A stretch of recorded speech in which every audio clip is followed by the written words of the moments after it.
Takže teraz sa nachádzame na hradisku svätého Klimenta. Môžem povedať, že sme sem zablúdili opäť skoro po rovnom roku. Opäť so Sidom.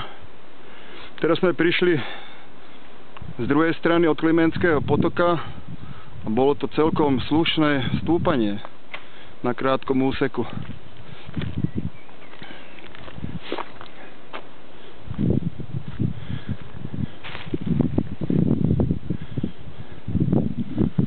Toto je kaplička, ktorá je voľne prístupná. Je v nej aj kniha na zapísanie návštev. Minulý rok sme si tam zápis dali aj razítko. Tento rok by sme ho chceli opäť obnoviť. Tu sú nejaké drevené kríže staroslovanské. Tu sú základy pôvodnej kaple svätého Klimenta.